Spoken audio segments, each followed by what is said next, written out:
साल था 1817। John bell, उनकी पत्नी लूसी और उनके बच्चे अपना सामान पैक कर रहे थे। वे नॉर्थ कैरोलिना में अपना घर छोड़ रहे थे। उनकी मंजिल एडम्स, टेनेसी। नई जगह, नई शुरुआत। उन्हें क्या पता था, एक खौफनाक साया उनका इंतजार कर रहा था। जॉन बेल को एडम्स में उपजाऊ जमीन मिली। उन्होंने अपने परिवार के लिए एक बड़ा, खूबसूरत घर बनवाया। वे खुश थे, जीवन अच्छा था, लेकिन उनकी खुशी ज्यादा दिन नहीं टिकी। उनके नए घर पर एक भयानक रहस्य का साया मंडरा रहा था।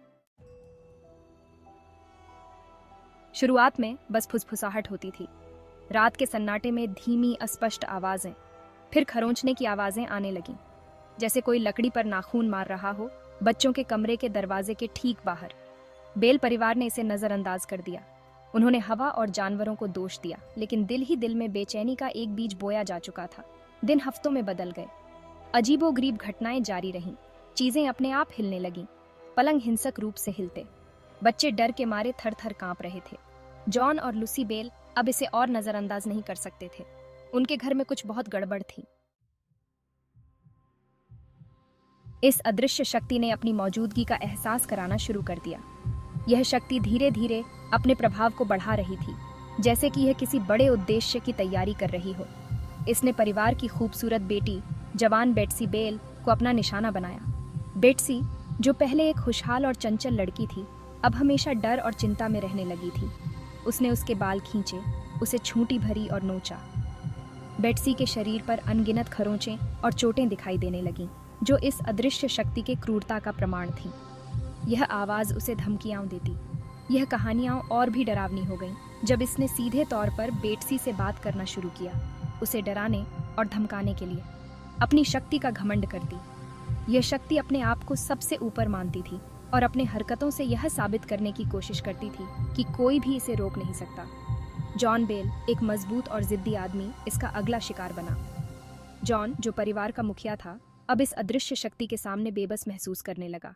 ये मेरे बाल खींचता है, मुझे दर्द होता है। बेट्सी की चीखें अब घर के हर कोने में गूंजने लगीं और परिवार के अन्य सदस्य भी इस भयावहता का शिकार बनने लगे। मैं बेल विच हूँ, तुम मुझसे बच नहीं सकते।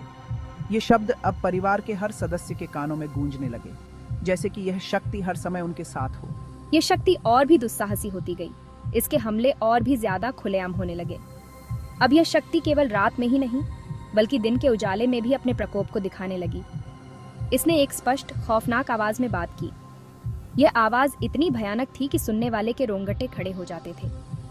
इसने खुद को एक चुड़ैल बताया। यह चुड़ैल अपने आप को सबसे शक्तिशाली मानती थी और अपने हरकतों से यह साबित करने की कोशिश करती थी। बेल विच, इसने खुद को यह नाम दिया। यह नाम अब पूरे इलाके में डर और खौफ का पर्याय बन गया था।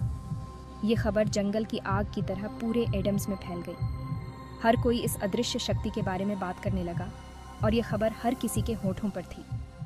पड़ोसी बेल के घर के पास आने से डरने लगे। अब कोई भी उस घर के पास जाने की हिम्मत नहीं करता था और हर कोई अपने घरों में बंद रहने लगा। परिवार एक बुरे सपने में फंस गया था। हर रात उनके लिए एक नई चुनौती बन गई थी और वे इस अदृश्य शक्ति से बचने का कोई रास्ता नहीं देख पा रहे थे। ये डर और खौफ अब उनके जीवन का हिस्सा बन चुका था और वे इस भयानक स्थिति से बाहर निकलने का कोई उपाय नहीं ढूंढ पा रहे थे।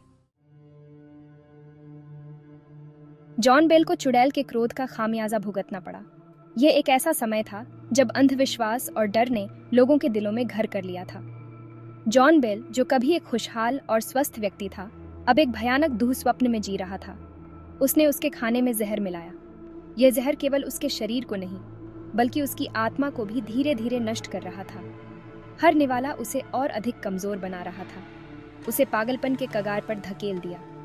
उसकी मानसिक स्थिति दिन ब दिन बिगड़ती जा रही थी। वह अपने ही घर में अजनबी बन गया था, अपने ही परिवार से दूर होता जा रहा था। उसका एक समय मजबूत शरीर अब कमजोर होता जा रहा था। वह जो कभी अपने परिवार का सहारा था, अब खुद सहारे की तलाश में था। उसकी हालत देखकर हर कोई हैरान और दुखी था। वह अपनी पुरानी हालत की एक परछाई बन गया था। उसकी आंखों में अब वह चमक नहीं थी जो कभी हुआ करती थी। वह अपने आप को आईने में पहचान नहीं पा रहा था। चुड़ैल उसके दर्द का मजा ले रही थी। उसकी हंसी हर रात जॉन के कानों में गूंजती थी, उसे और अधिक डर और पीड़ा में डालती थी। मैं यह अब और बर्दाश्त नहीं कर सकता। जॉन की आवाज में अब केवल निराशा और दर्द था। वह अपने जीवन से हार मान चुका था। यह मुझे पागल कर रहा है। उसकी हर रात एक नई यातना थी, हर दिन एक नया संघर्ष। वह अपने ही घर में कैद हो गया था। ये वहां से किसा वो अपने सही को चाहती थी। हमने सब कुछ करने की कोशिश की। परिवार और दोस्तों ने हर संभव उपाय किया, लेकिन कुछ भी काम नहीं आया। झाड़ फूंक, तंत्र मंत्र, लेकिन कुछ भी काम नहीं आया। हर प्रयास विफल हो गया, हर उम्मीद टूट गई। तुम मेरे हो जॉन बेल। चुड़ैल की आवाज में एक अजीब सी ताकत थी जो जॉन को और अधिक डराती थी। मैं तुम्हें बर्बाद कर दूंगी। उसकी धमकी ने जॉन के दिल में और अधिक डर भर दिया। बेल परिवार हताश था। वे अपने प्रियजन को इस हालत में देखकर टूट चुके थे।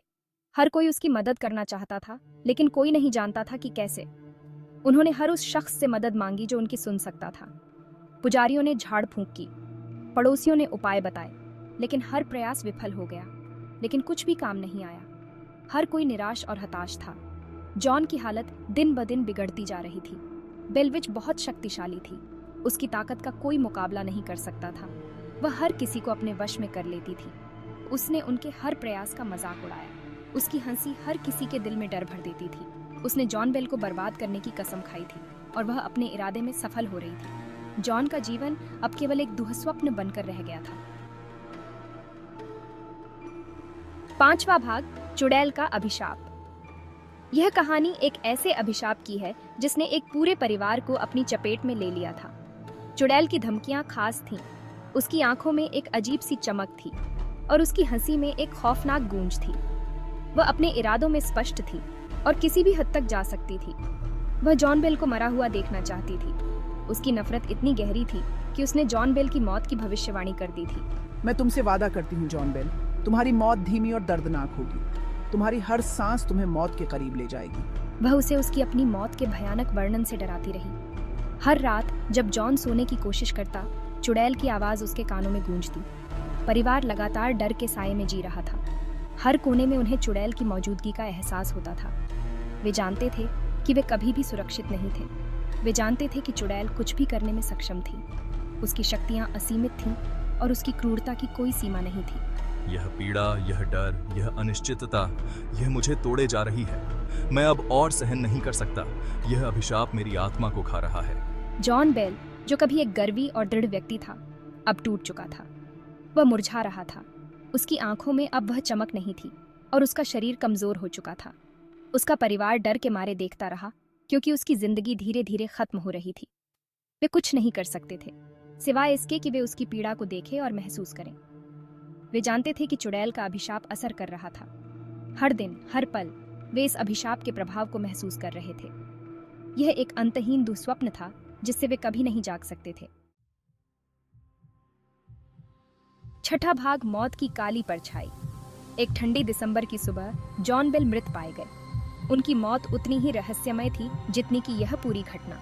कमजोर आवाज में, यह क्या है? उनके बिस्तर के पास एक अजीब सी शीशी मिली।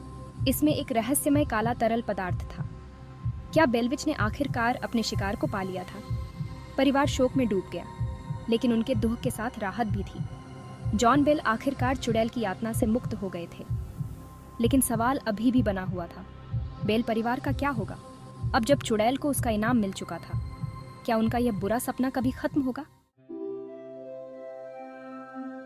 7वां भाग, सन्नाटा छा जाता है। जॉन बेल की मृत्यु के साथ असाधारण घटनाएं कम होने लगीं। चुड़ैल की आवाज, जो कभी एक निरंतर उपस्थिति थी, फुसफुसाहट में बदल गई।